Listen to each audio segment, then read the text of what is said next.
Today, you'll hear an incredible story about a woman named Amelia, who died but came back with a completely new way of seeing life. Her meeting with Jesus and the things he showed her changed her forever. She saw things hidden from us in this life, the mysteries of resurrection and the truth about how our souls shape our future. This story will make you think about your life, your actions, and what happens after we leave this world. You'll hear something that might send chills down your spine. But what exactly did Amelia see? And what did Jesus tell her before sending her back? Don't leave. Subscribe to our channel now so you don't miss more amazing stories. And be sure to watch this video until the end. It has a message that could change your heart. Hi, my name is Amelia. I'm 28 years old, and my whole life I thought of myself as just an ordinary person. I worked at a grocery store, woke up early every day to open the register, and came home tired in the evenings. But I always felt good knowing I could help my family. Life was simple, but I tried to find joy in little things, a customer's smile, the warmth of the sun, or a nice conversation with coworkers. That day started like any other. I got to work a little early, like usual, so I could have a cup of coffee before my shift started. The store was quiet, with just a few early shoppers walking through the aisles. I remember one of my coworkers asking me if I was okay, because I looked tired. I laughed and said I was probably just a little sleepy. The morning passed like normal, scanning items, saying hello to customers, and hearing the beeping of the registers. But then, just before noon, I felt something strange in my chest. It felt like someone was squeezing me tightly from the inside. A second later, the pain became sharp and spread to my back. Everything around me went dark, and the sounds faded. The last thing I remember was seeing the scared faces of my coworkers as they called my name. And then, nothing. Later, I found out that I had collapsed right at the register. My coworkers called an ambulance, and customers stood there, shocked and confused, not knowing what was happening. But in that moment, I wasn't in the store anymore. What happened next was beyond anything I could have ever imagined. When I opened my eyes, I realized I was in a completely different place. It didn't look like anything I'd ever seen or could imagine. Everything around me was glowing with a soft, golden light, but it wasn't like sunlight. This light felt alive. It was warm and comforting, as if it was filling my soul and washing away all the fear and pain. I couldn't see my body. It was such a strange feeling, to know that I was still me, but without the physical form I was used to. I didn't feel scared or hurt. Instead, I felt amazed and calm in a way I had never experienced before. And then, in the middle of this glowing light, I saw a figure. It was so real that I didn't need to ask who it was. I just knew. It was Jesus. His presence wasn't just powerful, it was overwhelming, yet gentle and full of love. I felt wave after wave of love and understanding flow over me. This love was different from anything I had known on earth. It was pure and unconditional, seeing every part of me, my mistakes, my fears, my pain, without judgment. Jesus didn't look like any picture or image I had ever seen. His face glowed softly, but it didn't blind me. His eyes seemed to look right into me, reading every thought I'd ever had, even the ones I didn't remember myself. In those eyes, I saw compassion and wisdom so deep that it took my breath away. His clothes shone like they were made of pure light, not fabric. When he spoke, his voice wasn't just something I heard. I felt it deep inside me, as if it was speaking directly to my soul.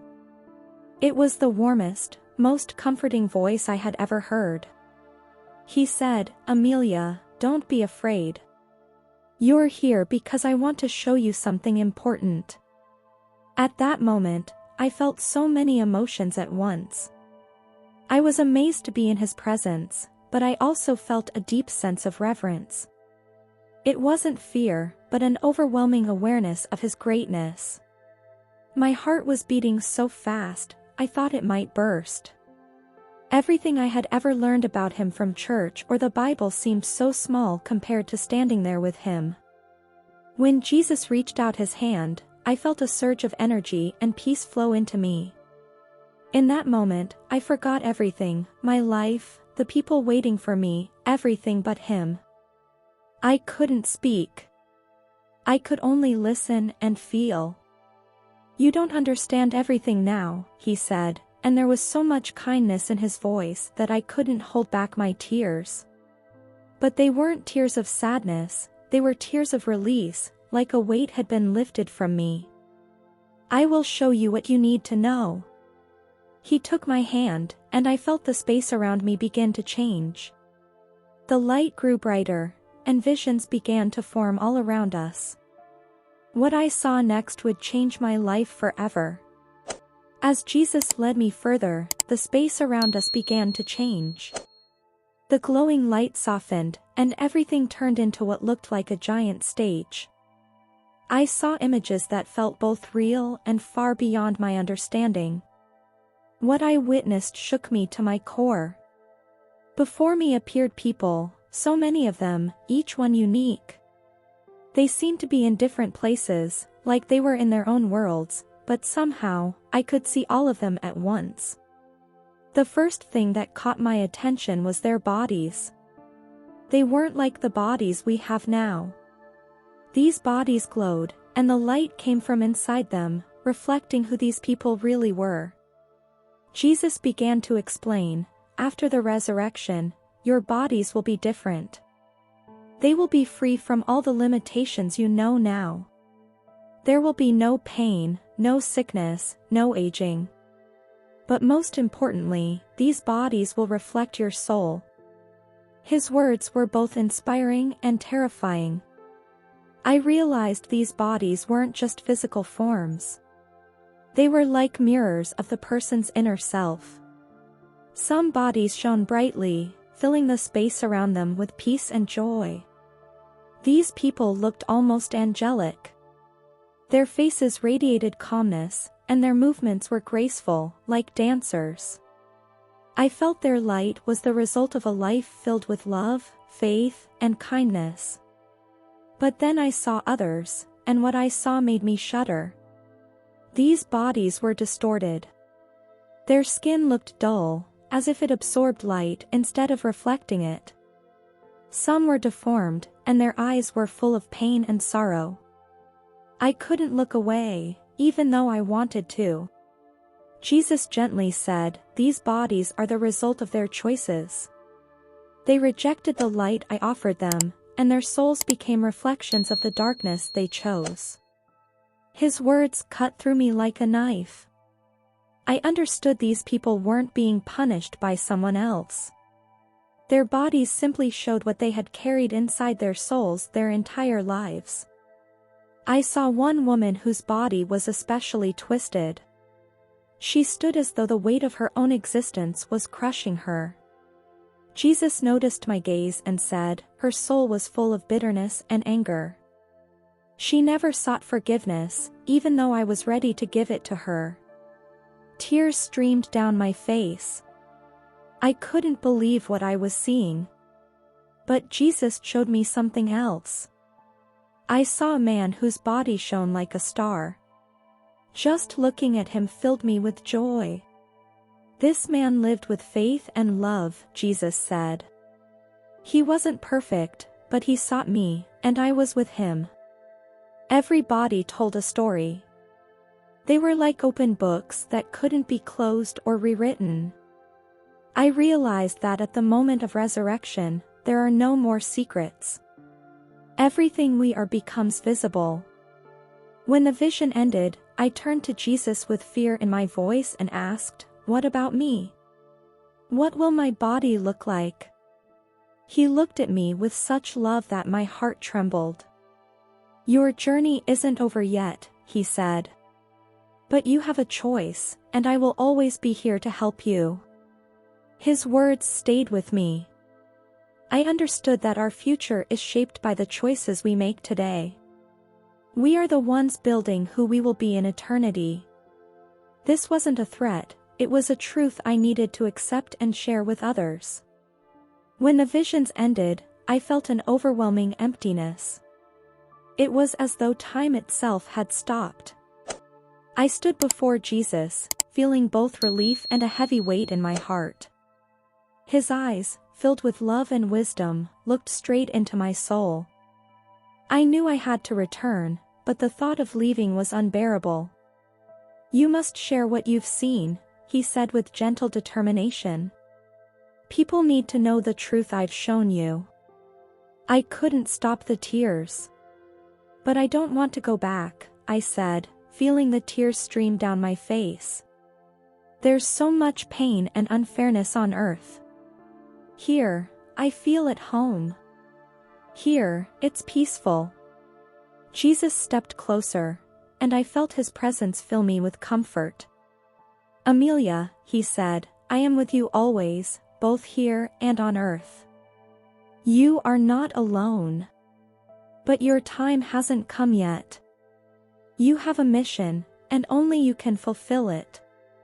His words echoed through me like a bell ringing in my soul.